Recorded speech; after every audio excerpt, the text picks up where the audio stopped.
दरअसल दुनिया का सबसे जो बेहतर और सुंदर रिश्ता होता है वो पिता और पुत्री का होता है, क्योंकि जो पिता कभी रोता नहीं है वो अपनी बेटी के विदा होते समय उसके नेत्र तो गाढ़े हो ही जाते हैं।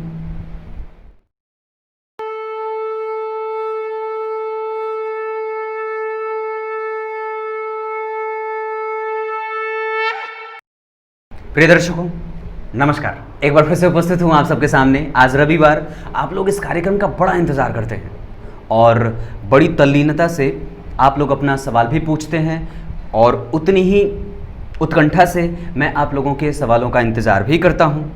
रात के 2 बजे 3 बजे तक सवाल पढ़ता हूँ, मैं मेहनत करता हूँ और उसके बाद फिर सुबह तैयार होता हूँ, आप लोगों के सवालों के साथ उपस्थित हूँ। आज का कार्यक्रम शुरू करेंगे योगेश तिवारी जी के सवालों से। ये हैं गंगापुर राजस्थान से। तो आइए शुरू करते हैं। एक बात और बता देता हूँ, आज का कार्यक्रम आप लोग अंतिम तक देखिएगा। हो सकता है 10 के बजाय 15 कुंडलियाँ या 12 कुंडलियाँ भी ले लूँ। अब ये अवस्था पर निर्भर करता है, अगर थक जाऊँगा तो नहीं लूँगा, लेकिन अगर नहीं थका तो ले लूँगा। दूसरी बात कि जिन लोगों ने भी कल के कार्यक्रम में कमेंट किया है, अगर इस बार उनकी कुंडली नहीं ली जाए तो हताश और परेशान या फिर निराश होने वाली कोई बात नहीं है। मैं समझता हूँ कि थोड़े दिन वक्त बिता लेते हैं साथ में, कौन ठिकाना।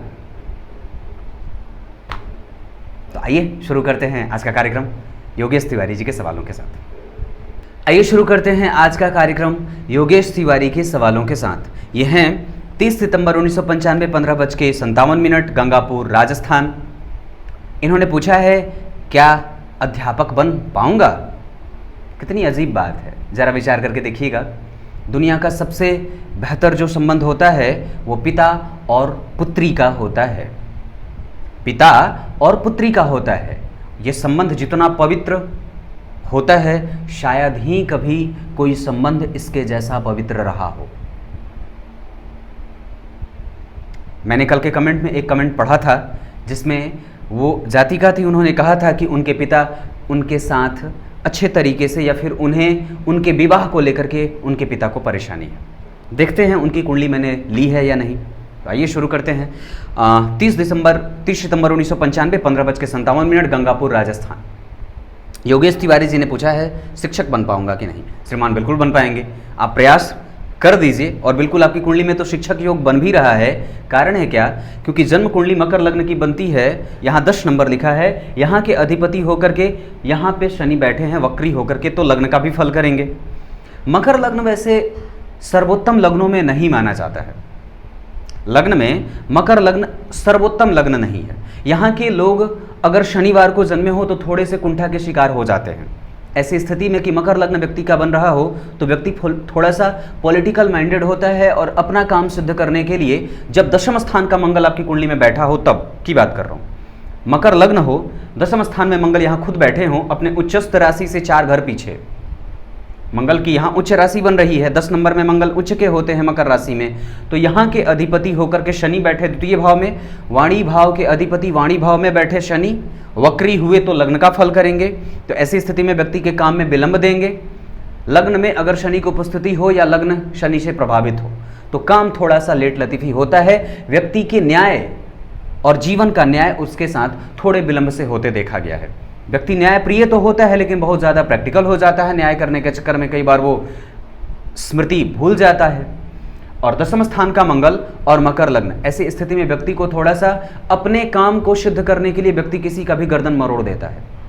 और खास करके तब यह स्थिति और ज़्यादा प्रबल और मजबूत हो जाती है जब व्यक्ति का जन्म शनिवार को और दक्षिणायन में हुआ है। आपके साथ ये दोनों ही तीनों चीज़ें लागू होती हैं, तो गौर करिएगा ये बात। मंगल में राहु भी हैं और तुला के मंगल हैं। अब शिक्षक की बात करते हैं तो शिक्षक के लिए नमा भाव, उच्च शिक्षा का भाव होता है ये। यहाँ के अधिपति बुध भद्र योग लगा रहे हैं। बुध आपकी कुंडली में अस्त हैं लेकिन फिर भी वो बलवान ही हो जाएंगे क्योंकि अवस्था के हिसाब से वो 22 अंश के हैं, कुमार अवस्था के होंगे, वो सम संख्या है तो ठीक है। बुध यहाँ पे, सूर्य यहीं पे, शुक्र यहीं पे। सूर्य बुध और शुक्र जब एक साथ बैठ जाते हैं तो वो व्यक्ति के भाग्य को सहयोग देने वाले होते हैं, लेकिन फिर भी पूर्वजों के आशीर्वाद को मिलने में या उच्च शिक्षा में कभी कभी व्यवधान भी देते हैं। या भाग्य का सहयोग तो वो देते हैं, देना चाहिए, लेकिन फिर भी वो थोड़ी सी उसमें कमजोरी ला देते हैं। ये बात भी बनती है क्योंकि ये तीनों ही एक जगह इकट्ठा हो जाते हैं। ये बात बनती है। आपकी कुंडली में अभी दशा चल रही है शुक्र की, जो कि आपकी कुंडली के लिए दशमेश होते हैं। समय भी अच्छा चल रहा है। दशमेश की दशा व्यक्ति को नौकरी, पद, प्रतिष्ठा, गौरव आदि प्रदान करने वाली होती है। आपकी कुंडली के लिए तो वैसे भी शुक्र पंचम और दशम भाव के अधिपति होकर के जाकर के भाग्य भाव में बैठे हैं, योग कारक स्थिति बना रहे हैं, योग कारक होते भी हैं। और वो कहीं से भी अगर देखता हूं तो किसी पापक ग्रह से दृष्ट भी नहीं है। तो मैं समझता हूं कि शुक्र में शनि, और शनि आपकी कुंडली के लगने से तो वक्त चल रहा है आपकी कुंडली में 2021 के 11वें महीने तक, 21 क्या मैं समझता हूं कि 2024 तक आपकी कुंडली में स्थिति बहुत अच्छी बन रही है। प्रयास करिए। इस दौरान अगर कोई रुकावट आ रही होगी तो मैं समझता हूं कि आपको भगवान गणेश की पूजा कर लेनी चाहिए। उनकी प्रतिमा का दर्शन किया करिए श्रीमान। उनको अपना बड़ा भाई मान लीजिए। भगवान शिव को अपने पिता और माता पार्वती को अपनी माता मान लीजिए, और भगवान गणेश को अपना बड़ा भाई, जिसे आप सब कुछ शेयर कर सकते हैं। उसके साथ मित्रवत एक ऐसा बड़ा भाई मान लीजिए कि आपका कोई बड़ा भाई है ही नहीं इस दुनिया में, और जो मांगेंगे वो आपका बड़ा भाई एक पिता के सदृश आपको सब कुछ देने वाला है। ब्रह्मांड की जो समस्त शक्ति है वो उसके पास निहित है। तो ये सोच करके अगर उनकी पूजा करेंगे तो भाग्य में बल मिलेगा। आइए शुरू करते हैं। अब अगली कुंडली पे आते हैं। अगली कुंडली है पूर्णिमा सोनी। ये बीकानेर राजस्थान से हैं। 13 मई 2003 13:30। इन्होंने पूछा है लॉ वगैरह के क्षेत्र में जाऊं या IAS बन जाऊं। इसके आधार पर आपकी जो कुंडली बनती है वो सिंह लग्न की बनती है। आप उत्तरायण में जन्म हुआ है आपका मंगलवार को, और शुक्ल पक्ष के द्वादशी तिथि का, यानी कि उत्तरायण का जन्म ठीक है, शुक्ल पक्ष के द्वादशी का ये भी ठीक है, मन को ठीक रख रहा है। लेकिन राशि जो बनती है आपकी कुंडली में वो बुध की राशि बनती है, कन्या राशि, और राशि का अधिपति बुध वक्री होकर के अस्त है। मित्र की राशि में अवस्था वो 19 अंश पे है, इस वजह से वृद्ध कहा जाएगा। सूर्य उच्च के हैं लेकिन डिग्री है उनकी 28 अंश, इस वजह से मृतप्राय हो जाएंगे। गुरु की बात करता हूं तो गुरु आपकी कुंडली बनती है यहाँ पे सिंह लग्न की। लग्न के अधिपति सूर्य भाग्य भाव में उच्च के हो रहे हैं, इस वजह से IAS का क्षेत्र भी बनता है। पंचम भाव यानी कि ज्ञान भाव के जो अधिपति बनते हैं वो गुरु, यहाँ पे अगर 5 लिखेगा तो यहाँ 9 लिखेगा, यानी कि धनु राशि बनी। गुरु आपकी कुंडली के लिए कारक होंगे। मूल त्रिकोण राशि का निर्माण जन्म कुंडली के पंचम भाव में हो रहा है। पंचम भाव के अधिपति 12वें भाव में उच्च के हो रहे हैं। ये मेहनत ज्यादा कराएंगे। किसी भी क्षेत्र के ज्ञान को पाने में आपको मेहनत ज्यादा करना होगा। और बुध वक्री है, अस्त है, इस वजह से पेशेंस को वो कमजोर करेगा। उसका कारण बताता हूं क्यों, क्योंकि आपकी कुंडली में शनि जो बनते हैं वो सिंह लग्न की कुंडली के लिए शनि आपकी कुंडली में जाकर के बैठे हैं कहां, लाभ भाव में, मिथुन राशि में, और वो बनते हैं जन्म कुंडली के 6ठे और 7वें भाव के अधिपति। सिंह लग्न की कुंडली के लिए वो 6ठे और 7वें भाव के अधिपति होते हैं। दशमांश कुंडली में सूर्य और शनि ये दोनों एक दूसरे को देख रहे हैं। दशमांश कुंडली की अगर बात करता हूं तो यहां धनु लग्न की कुंडली बनेगी। दशमांश चार्ट यहां पे धनु लग्न की कुंडली बनी। गुरु जाकर के जन्म कुंडली के भाग्य भाव में सूर्य की राशि में बैठेंगे, गुरु केतु के साथ बैठे हैं, ये ठीक होगा। लेकिन यहां पे सूर्य बैठे हैं मकर राशि के, और शनि उसको जाकर के जन्म कुंडली में कर्क राशि का होकर के देख रहे हैं। ऐसी स्थिति में अपने आत्मविश्वास को कमजोर मत होने दीजिएगा। चीजें आप दोनों में से कोई भी करें, लेकिन ज्ञान के क्षेत्र में जाना ज्यादा बेहतर होगा, क्योंकि वो बुध जो है आपकी कुंडली में भाग्य भाव में बैठा है, लेकिन अस्त और वक्री दोनों है, और अवस्था के हिसाब से वो वृद्धप्राय हो रहा है। और न्याय का क्षेत्र होता है बुध से संबंधित और शनि से संबंधित। शनि षड्बल में कमजोर देखे जा रहे हैं। नौमांश कुंडली में भी वो मंगल की राशि में बैठ रहे हैं गुरु के साथ, इस वजह से वो यहाँ पे शत्रुग्रही हो रहे हैं। और मंगल आपकी कुंडली का बनता है दशम भाव का अधिपति, जो कि 12वें में जा रहा है। तो मैं एक बात कहूंगा, अगर व्यक्ति PCS वगैरह की तैयारी करे, IAS वगैरह की तैयारी करे, स्टेट में भी अगर व्यक्ति अच्छे पोस्ट के लिए तैयारी करता है तो निश्चित रूप से। अब यहाँ पे एक बात और है कि आपकी कुंडली में अभी दशा राहु की चल रही है, तो दशा आपके अनुकूल नहीं कहूंगा। राहु उच्च का है, तो उच्च का राहु और दशम स्थान में ये आपको बेहतरीन बनाएगा, लेकिन ये काम को रोकता भी है। तो बस मैंने जो बात कही कि बुध वक्री और अस्त ये पेशेंस नहीं देते हैं, व्यक्ति को टेबल पे बैठने तक ही सिर्फ उसमें उत्साह और उत्साहवर्धन उसका करते हैं। जैसे ही व्यक्ति कुर्सी पे बैठता है दिमाग भटकना शुरू, क्योंकि गुरु भी तो उच्च के हो रहे हैं 12वें भाव में ना, तो इसके लिए कि आपको अंक ज्यादा पाने के लिए मेहनत ज्यादा करना होगा। दूसरी बात कि आपकी कुंडली में शनि षड्बल में कमजोर देखे जा रहे हैं। नौमांश कुंडली में भी वो वृश्चिक राशि के हो रहे हैं, तो बहुत अच्छे नहीं होंगे। और आपकी कुंडली के लिए वो सिंह लग्न की कुंडली के लिए कारक भी नहीं होते हैं। हालांकि उनकी 7वीं दृष्टि में राशि बन रही है 7वें भाव में, लेकिन मैं समझता हूं कि वो बहुत अच्छे नहीं होंगे इस कुंडली के लिए, क्योंकि वो बाल अवस्था में है और डिग्री भी उनकी 3 अंश की है। तो इस आधार पर मैं आपको अगर चाहता हूं तो ये चाहूंगा कि आप सेंट्रल गवर्नमेंट में कोई भी नौकरी के लिए आप प्रयास करिए, निश्चित रूप से उसमें सफल होने के चांस बहुत ज़्यादा हैं। अगर वो चीज़ नहीं होगी, वहां से असफलता दिखेगी, तो आप शनि के क्षेत्र में यानी कि न्याय या न्यायपालिका के क्षेत्र में काम करने के लिए आगे बढ़ सकते हैं। कारण बताता हूं इसका बताने का क्या है, क्योंकि लग्न का ही अधिपति उच्च का है और वो सूर्य जो कि सरकारी क्षेत्रों में नौकरी देने वाला और उच्च पदस्थ अधिकारी बनाने वाला योग पैदा करता है। लेकिन उसकी आराधना करनी होगी, उसके मंत्रों का जप करना होगा, क्योंकि सूर्य आपकी कुंडली के लग्न के अधिपति होकर के 9वें भाव में, भाग्य भाव में बैठे हैं। सूर्य, बुध और शुक्र, ये तीनों ग्रह यहां भी इस कुंडली में भी एक साथ आ रहे हैं। लेकिन डिग्री अगर देखता हूं तो 28 अंश के हैं, इस वजह से वो मृतप्राय हो जाएंगे। नक्षत्र जो है वो कृतिका का है, अपने ही नक्षत्र में बैठे हैं, इस वजह से ये अच्छा हो जाएगा आपके पीसीएस या आईएएस वगैरह के लिए, ये ज़्यादा आपके लिए सुलभ हो रहा है। दूसरी बात बता दूं तो आपकी कुंडली के लिए राहु नवमांश कुंडली में अष्टम भाव में जा रहे हैं और षडबल में सूर्य बहुत अच्छे दिख रहे हैं, मंगल बहुत अच्छे दिख रहे हैं, गुरु भी अच्छे दिख रहे हैं, शुक्र भी अच्छे दिख रहे हैं। ये चारों ग्रह मैं समझता हूं कि आईएएस आईपीएस के लिए बड़े ज़्यादा सहयोगी सिद्ध होते हैं। सूर्य को जहां महत्वपूर्ण तरीके से देखा जाता है, लग्न को अच्छे तरीके से देखना पड़ता है, पंचम को देखना पड़ता है, चतुर्थ और दशम भाव को जो कि आईएएस आईपीएस के लिए देखा जाता है, इसके लिए ये भाव अच्छा बन रहा है। भाग्य भाव में स्वयं लग्नेश आकर के उच्च के हो रहे हैं, अगर थोड़ी सी इनकी आराधना कर देंगे इनको बल मिल जाएगा। 7वें भाव का अधिपति भी अपने भाव से पंचमस्थ जा रहा है, शनि का भी बल और फल मिल जाएगा। और दशम स्थान में तो राहु वैसे भी आपको बलवान बना रहा है, तो ठीक है।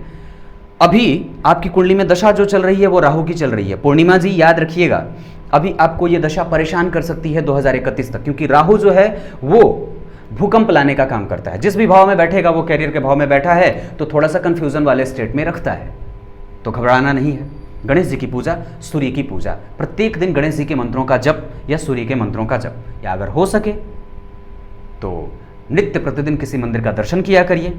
दिमाग को स्टेटलेस मत करिएगा, एक स्टेट में, और बिल्कुल अपने दिमाग को क्लीन और नीट एंड क्लीन रखिएगा। आपकी कमजोरी मैंने बताई है, एक जगह इकट्ठा होकर के मेहनत ना करना और दिमाग का भटकाव, क्योंकि चंद्रमा कन्या राशि के हस्त नक्षत्र में बैठे हैं, अपने ही नक्षत्र में बैठे हैं, वो बुध के नक्षत्र अपने ही नक्षत्र में बैठे हैं। चंद्रमा का नक्षत्र होता है हस्त नक्षत्र, और ऐसी स्थिति में कि राशि का अधिपति अगर अस्त हो रहा होगा तो थोड़े से राशि को प्रभावित करता है बुरे तौर पर। वो कंटिन्यूअसली व्यक्ति से मेहनत नहीं करा पाता है और दिमाग में कई बार अपने ही ऊपर व्यक्ति को सवाल भी पैदा कराता है, तो ये चीज़ मत करिएगा। अब आगे बढ़ते हैं आपकी कुंडली के बाद अगली कुंडली पे। अगली कुंडली है मंगल सिंह जी की। इन्होंने अपनी पुत्री की कुंडली भेजी है 13 सितंबर 2006, 15:05, देहरादून, उत्तरांचल। माता और पिता और पुत्री, इनका संबंध बड़ा अजीब होता है और सर्वोच्च तरीके से जिस रिश्ते को हम परिभाषित हमारी मानव सभ्यता करती आई है, उस पिता और पुत्री के ही संबंधों को करती आई है। आइए शुरू करते हैं। इनकी कुंडली है, ये धनु लग्न की कुंडली बनती है। ठीक है, बच्ची दार्शनिक है और धनु लग्न तो वाले तो वैसे भी बेहतर होते हैं, उनके ऊपर तो कभी संदेह किया ही नहीं जा सकता है। धनु लग्न वाले साफ मन के होते हैं, मुंहफट होते हैं थोड़े से, लेकिन गलत बर्दाश्त नहीं करते हैं। दक्षिणायन में इनका जन्म हुआ है तो थोड़ा काम लेट लतीफ़ी का होगा। आप अपने स्वास्थ्य का ख्याल रखिएगा श्रीमान। और बुधवार का जन्म हुआ है तो व्यक्ति चपल है, चतुर होगा, चंचल है, चालाक है, बुद्धिमान होगा। कृतिका नक्षत्र में जन्म हुआ है तो इस आधार पर मुझे नहीं लगता है कि कहीं से कोई परेशानी है। कृष्ण पक्ष के सप्तमी तिथि का जन्म है तो चंद्रमा भी शुभ ग्रह होता है, तो यहाँ से भी कोई परेशानी नहीं है। नक्षत्र को थोड़ा देख लेता हूँ। आपकी कुंडली में चंद्रमा जो है वो रोहिणी नक्षत्र में बैठे हैं। अब क्या चाहिए? शुक्ल पक्ष के करीब करीब का चंद्रमा, मतलब पुण्य ग्रह बन रहा है। धनु लग्न की कुंडली है, लग्न के अधिपति बनते हैं गुरु, लाभ भाव में जा रहे हैं। ये कई क्षेत्रों से व्यक्ति के आय के मार्ग को खोलेंगे अगर व्यक्ति नौकरी वगैरह करना चाहे तो। सूर्य अपनी राशि के हो रहे हैं धर्म के भाव में और साथ ही साथ शुक्र भी बैठे हैं, ये ठीक होगा। और दशा आप घबरा रहे हैं कि राहु की दशा आने वाली है 2021 के तीसरे महीने में। देखिए एक बात बताता हूँ, मैंने एक कार्यक्रम बनाया था कि राहु अगर पंचम और चतुर्थ, दशम और एकादश में बैठे हो तो घबराने वाली बात नहीं होती है। वैसे भी वो पूर्वा भाद्रपद में बैठे हैं, ये गुरु का नक्षत्र होता है और गुरु आपकी कुंडली के लग्नेश होते हैं। लग्नेश का नक्षत्र खराब नहीं है। और ऊपर से अगर देखता हूं तो जिस नक्षत्र में या जिस राशि में गुरु बैठे हैं वो विशाखा नक्षत्र है।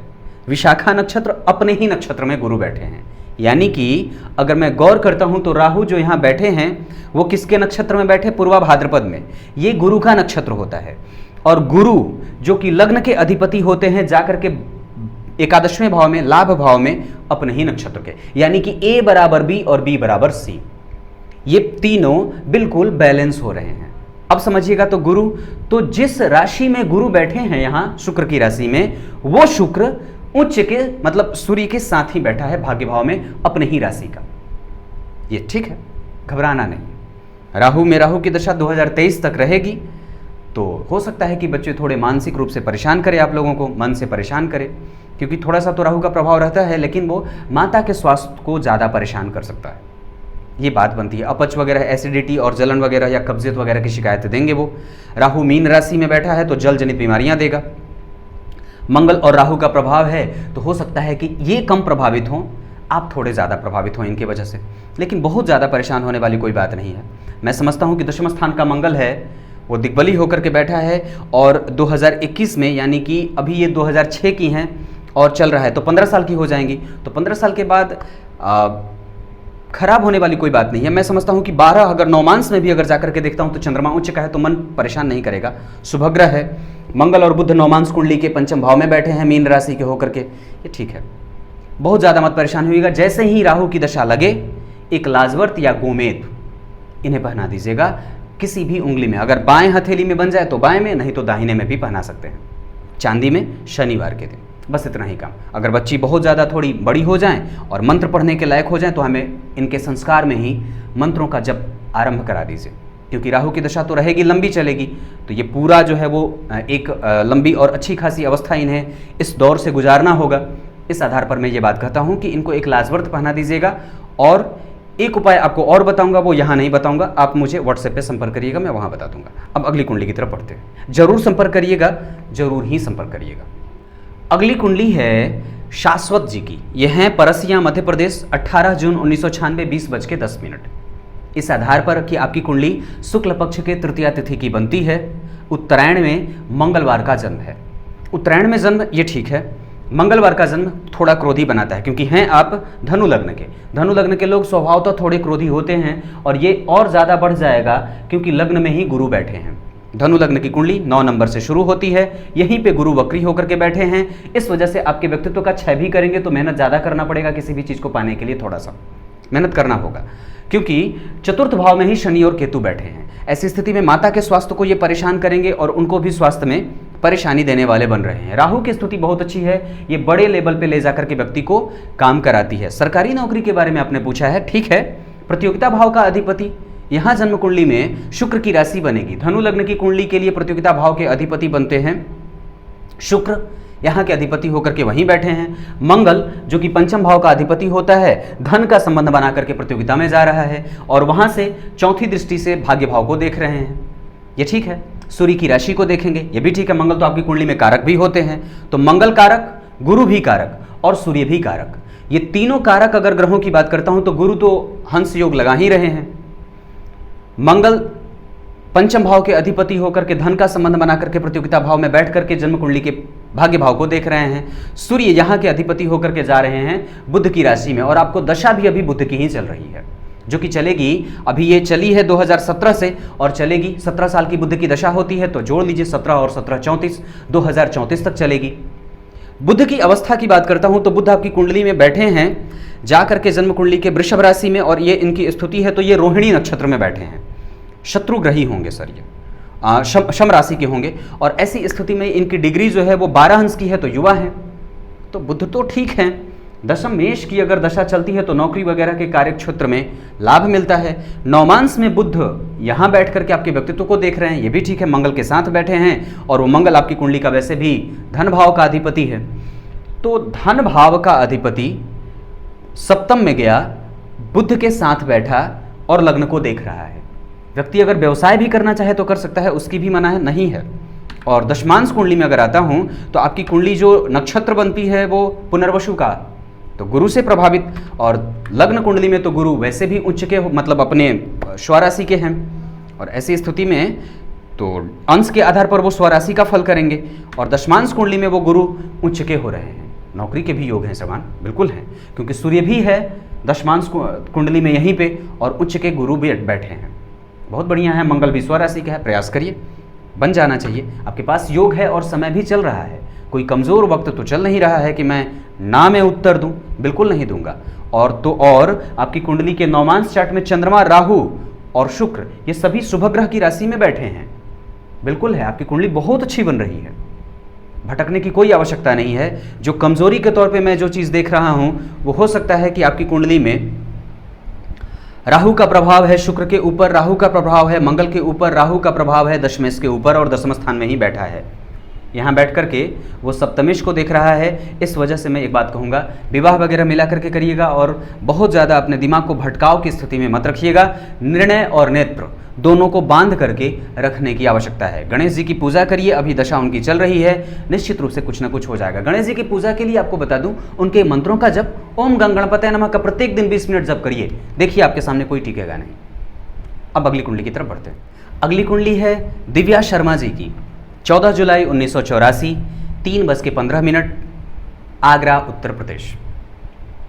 इन्होंने पूछा है मैं पीएचडी करना चाहती हूँ, तो बिल्कुल करिए, आपकी कुंडली तो पीएचडी वाली ही है। कारण बताता हूँ, एक तो सबसे पहले आप वृषभ लग्न के हैं, मेहनती हैं, ऊपर से राहु लग्न में, व्यक्ति को बहुमुखी बनाता है, खोजी प्रवृत्ति का बनाता है, कृष्ण पक्ष के प्रतिपदा तिथि का जन्म है।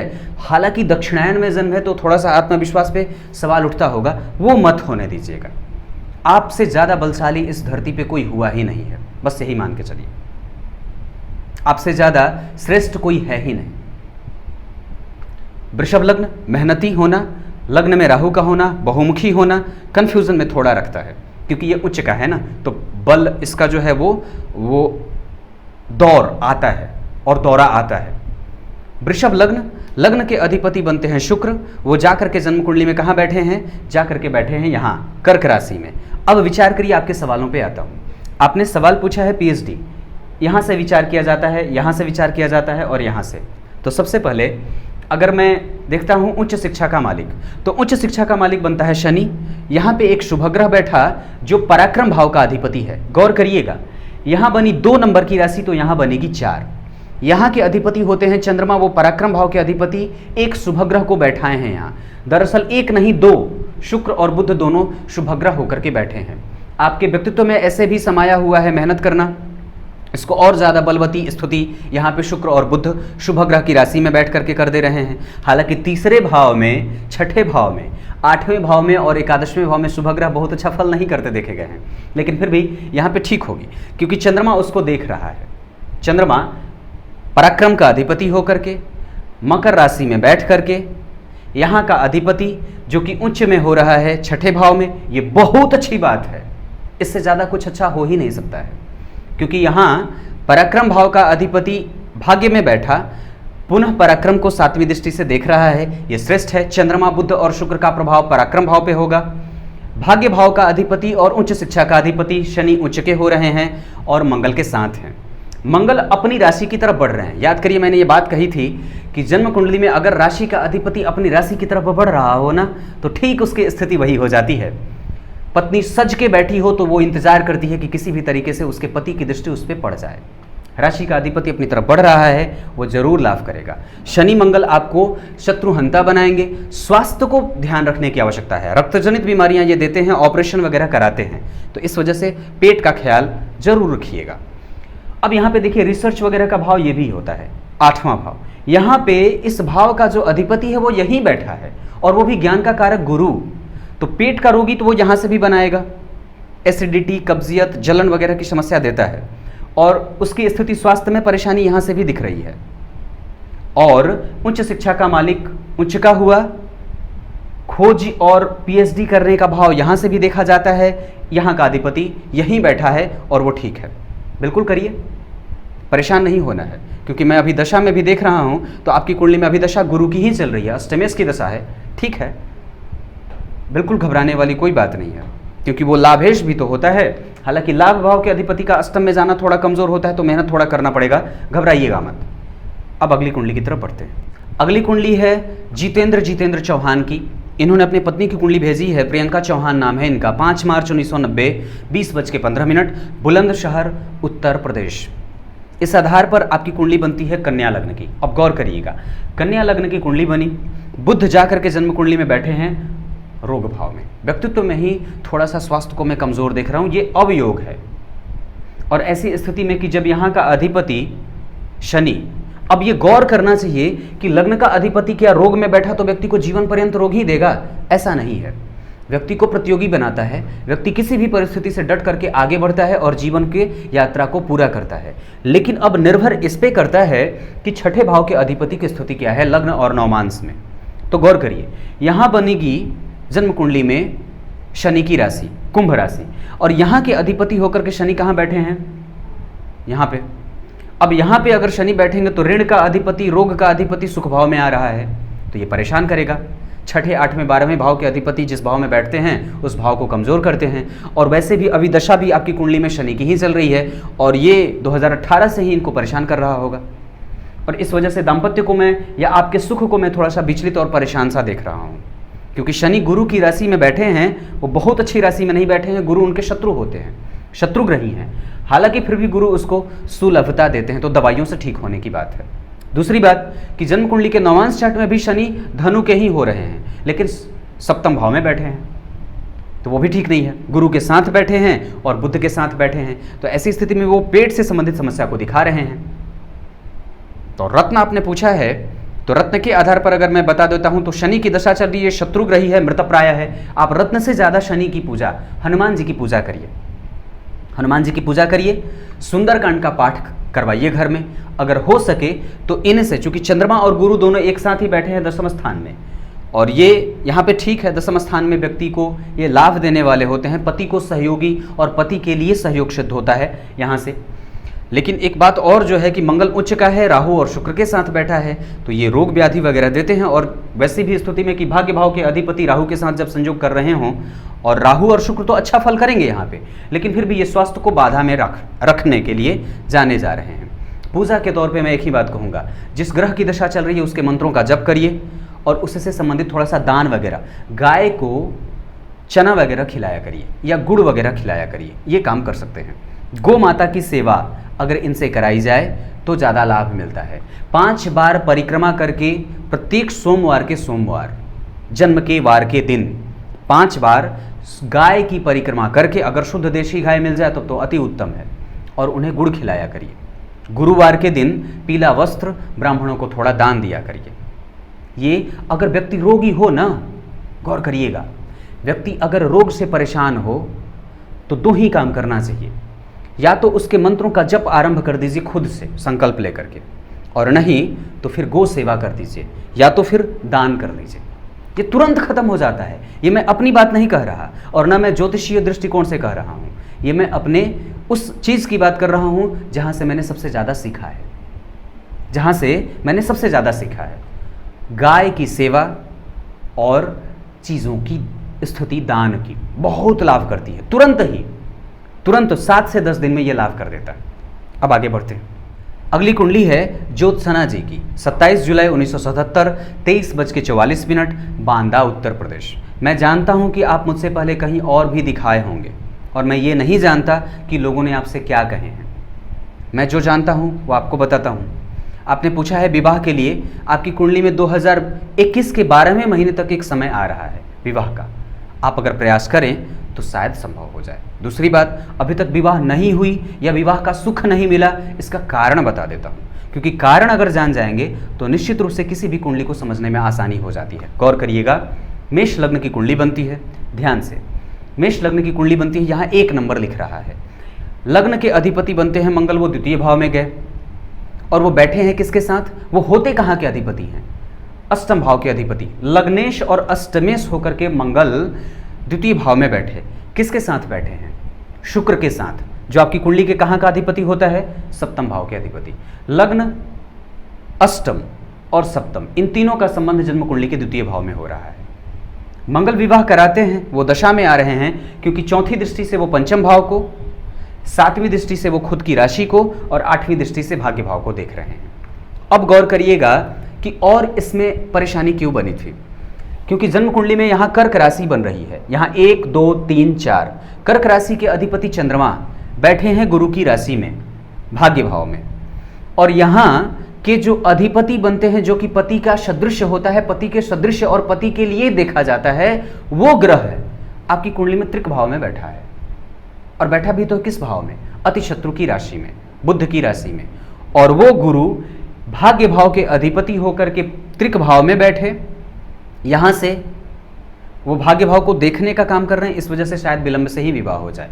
और चंद्रमा जो यहां बैठे हैं उनको इस गुरु से बहुत ज्यादा लाभ नहीं मिल रहा है, क्योंकि अति शत्रु की राशि का बैठा ग्रह परिणाम कमजोर सा देता है। ऊपर से अब जो मूलतः बात है, क्योंकि विवाह का सुख यहां से भी देखा जाता है, यही मूलतः भाव है सुख का और दाम्पत्य के सुख का।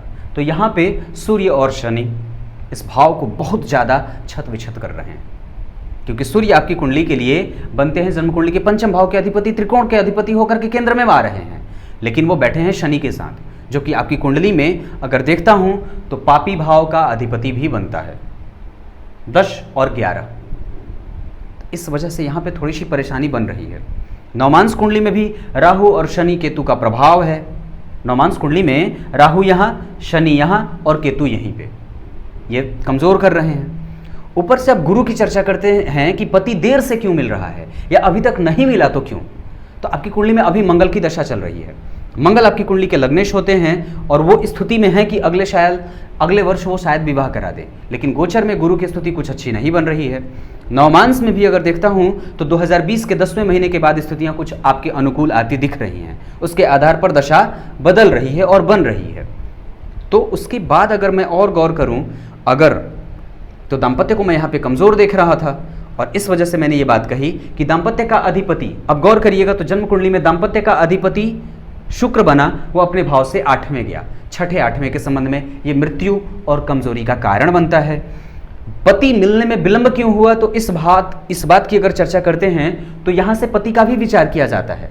यहां का अधिपति अति शत्रु की राशि में बैठा, और गुरु आपकी कुंडली में वैसे भी जो है वो 2 अंश पे है। 2 अंश पे मृगशिरा नक्षत्र, मंगल का नक्षत्र, और सम राशि का है वो, क्योंकि बुध की राशि में बैठा है, बुध के साथ मित्रता में ही जा रहे हैं, लेकिन वो है उसका शत्रु और बाल अवस्था के हैं। इस वजह से वो परिणाम बड़े कमजोर से 25% का ही दे रहे हैं। गुरु की पूजा करिए ना, और वैसे भी आपकी कुंडली में देवी दुर्गा की पूजा कर लेनी चाहिए। माता पार्वती की पूजा किया करिए, माता पार्वती की पूजा किया करिए, जगदम्बा की पूजा किया करिए, उनके किसी भी एक मंत्र का जप किया करिए, पति को निमित्त बना करके। मैं समझता हूं कि अगले साल 2021 के 12वें महीने तक कुछ ना कुछ जरूर हो जाना चाहिए। प्रयास करना होगा, एड़ी चोटी का जोर लगाइए, क्योंकि अवस्था भी हो गई है बहुत ज़्यादा। अब अगली कुंडली की तरफ बढ़ते हैं।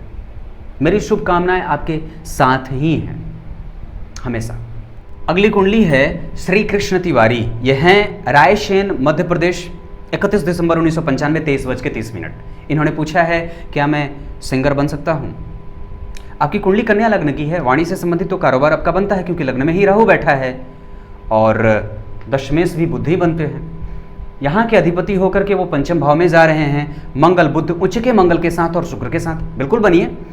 अब रियाज कितना है, क्योंकि गाता तो बचपन में मैं भी था और अच्छा गाता था, लेकिन बात यह है कि गुरु आपकी कुंडली में चतुर्थ भाव में बैठे हैं और वो बैठे हैं सूर्य के साथ। ये दोनों स्थितियां ठीक है। कैरियर के हिसाब से ये कैरियर भाव को दोनों ही ग्रह देखते हैं, लेकिन एक बात बता देता हूं, तो दसम भाव को जब सूर्य देख रहा हो और गुरु भी स्वराशि के बैठ करके दसम भाव को देख रहे हों, तो प्रयास पढ़ाई का भी करना चाहिए।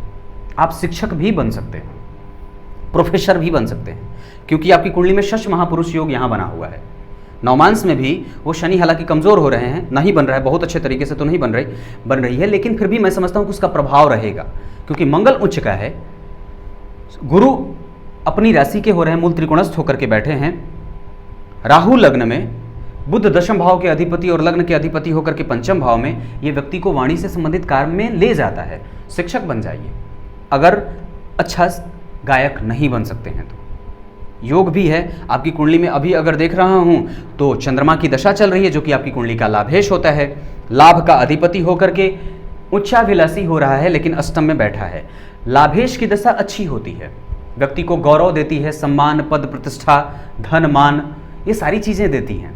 लेकिन लाभ का अधिपति अष्टम में बैठा और वो उच्चाभिलाषी हो रहा है तो भाग्य को सहयोग भी करेगा, क्योंकि उसके उच्च की तरफ वो बढ़ रहा है ना, तो ये ठीक होगा। प्रयास करिए, चंद्रमा भी अगर उच्च का हो रहा हो या चंद्रमा उच्चाभिलाषी हो रहा हो तो वो अंकों को जोड़ने वाला ही होता है, नुकसान नहीं करता है। बिल्कुल करिए, रियाज में कमजोरी मत करिएगा और मन लगा करके काम करिएगा तो निश्चित रूप से, क्योंकि मैं समझ रहा हूं कि शनि भी ठीक है, मंगल भी उच्च है, गुरु भी स्वराशि के लग्न में राहु, और राहु की दृष्टि जो है वो दशमेश पे पड़ रही है। पंचम भाव के दसम भाव के अधिपति बुध बनते हैं, उसको राहु देख रहे हैं, ये ठीक है। राहु और बुध का जब संयोग होता है तो व्यक्ति गले से संबंधित या वाणी से संबंधित या गायन के क्षेत्र में जा सकता है। अब अगली कुंडली की तरफ बढ़ते हैं। अगली कुंडली नेहा शर्मा की है, 19 जुलाई 1996, 2 बजे, सिंगरौली, मध्य प्रदेश। इन्होंने पूछा है नौकरी के बारे में। आपकी कुंडली में नौकरी के योग 2022 के 7वें महीने के करीब करीब का बन रहा है। अभी अगर बात करता हूं तो दो नंबर की कुंडली बनती है। 2 नंबर की कुंडली यानी कि यहाँ पे वृषभ लग्न बन रहा है, लग्न के अधिपति बनते हैं शुक्र, वो जाकर के जन्म कुंडली में यहीं बैठे हैं। ये अच्छी बात है, ये व्यक्तित्व को निखार करके रखता है। लेकिन अभी दशा जो चल रही है वो आपकी कुंडली में सूर्य में राहु का चल रहा है, इस वजह से आत्मविश्वास बिल्कुल घबराया हुआ है। क्यों है ऐसी बात? विलंब से जागते हैं, सुबह जागिए, सूर्य को अर्घ देने का काम करिए, साफ कपड़ा और स्वच्छ हृदय के साथ सूर्य के सन्मुख उपस्थित होइए, अपने पिता का आदर करिए, सम्मान करिए, क्योंकि आपकी कुंडली में माता भाव का अधिपति सूर्य ही बनता है और उसकी दशा चल रही है। माता के स्वास्थ्य को परेशान करता है और वहाँ पे जब चंद्रमा बैठ जाते हैं, सूर्य और चंद्रमा जब निकटस्थ हो जाते हैं तो ये कभी कभी मेंटल स्थिति को, कभी कभी महत्वाकांक्षा को या कभी कभी आत्मविश्वास को कमज़ोर कर देते हैं। आपकी कुंडली अच्छी है, घबराना बिल्कुल नहीं है। लग्न के अधिपति लग्न में बैठे होते हैं तो श्रेष्ठ होते हैं जी, और पराक्रम भाव में तो वैसे भी सूर्य और बुध बैठे हैं, ये भी ठीक है। क्यों घबरा रहे हैं? यहाँ का अधिपति यहीं बैठा है, अब क्या चाहते हैं? आपकी कुंडली अच्छी है, बिल्कुल नहीं घबराना है। और एक बात और बता दूं तो आपकी कुंडली नौकरी वाली ही है, क्योंकि मैं जो चीज़ देख रहा हूँ यहाँ पे जन्म कुंडली में शनि कारक होते हैं। वृषभ लग्न की कुंडली के लिए शनि कारक होते हैं, नौमेश और दशमेश बनते हैं। इन दोनों भावों के अधिपति होकर के लाभ में बैठे हैं, ठीक है? बिल्कुल नहीं, आपके पास वक्त है, आपके पास वक्त है, उम्र भी है, बस आप कितने अपने साथ हैं ये बात याद रखिएगा। क्योंकि चंद्रमा अगले ही भाव में राहु से और पिछले भाव में सूर्य से ये थोड़ा प्रभावित हो रहा है, और मन को ये सूर्य से निकटस्थ होने के कारण मन को प्रभावित करेगा। और बिल्कुल नहीं, वाणी पे कंट्रोल रखिए, जल्दबाजी मत करिए, घबराना बिल्कुल नहीं है। स्थिति आपके साथ ही है, जैसे ही शनि की दशा आएगी जरूर कुछ न कुछ अच्छा हो जाएगा, क्योंकि शनि आपकी कुंडली में मित्र की राशि में है, युवा होकर के बैठे हैं, ये जरूर फल करेंगे। हनुमान जी की पूजा वगैरह थोड़ा किया करिए, लाभ हो जाएगा। अब अगली कुंडली की तरफ बढ़ते हैं। अगली कुंडली है अनाघा काट्रापल्ली, यह है महबूबनगर, तेलंगाना से, 9 जून 1996, 10:20। मैंने वो जो बात कही थी ना शुरू में, वो इसी कुंडली पे कही थी कि दरअसल दुनिया का सबसे जो बेहतर और सुंदर रिश्ता होता है वो पिता और पुत्री का होता है, क्योंकि जो पिता कभी रोता नहीं है वो अपनी बेटी के विदा होते समय उसके नेत्र तो गाढ़े हो ही जाते हैं। और इनका सवाल भी है कि विवाह कब होगा, हो रही है। शादी की स्थिति आपकी कुंडली के नौमांस के अनुसार लग्न में तो नहीं बन रही है, लेकिन नौमांस के अनुसार सप्तमेश विवाह कराते हैं, लाभ में बैठे हैं, पंचम को देख रहे हैं। दशा बुध की चल रही है और वो 2023 के 7वें महीने तक अभी आपकी कुंडली में विवाह की स्थिति चल रही है। उसके बाद अगर देखता हूँ तो आपकी कुंडली में अभी का जो वक्त है वो बुध में सूर्य का चल रहा है, ये मानसिक पीड़ा देता है। सूर्य आपकी कुंडली के लिए बनते हैं द्वितीय भाव के अधिपति, यहाँ के अधिपति होकर के वो शुक्र की राशि में गए हैं, इस वजह से वो मन को थोड़ा परेशान करते हैं। हालांकि आपको आपके पिता से लाभ में देख रहा हूँ, पिता से लाभ है। पिता के साथ संबंध अगर थोड़े कटुतापूर्ण बन रहे होंगे तो सूर्य की पूजा करिए, सूर्योदय से पहले जग करके सूर्य को अर्घ दीजिए। ईश्वर आपसे कुछ ज़्यादा नहीं मांगता है, सिर्फ 10 मिनट का वक्त मांग रहा है।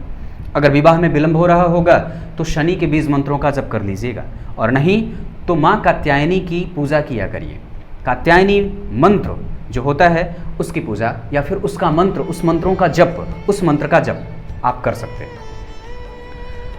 कुछ इसी तरीके से आज के कार्यक्रम का समापन करेंगे। ये 10 लोग जिन्हें भी मैंने कहा है कि आप संपर्क करिए, ज़रूर संपर्क करें। तब तक के लिए इजाज़त दीजिए। कल एक बार फिर से उपस्थित होंगे एक नए कार्यक्रम के साथ। तब तक के लिए नमस्कार।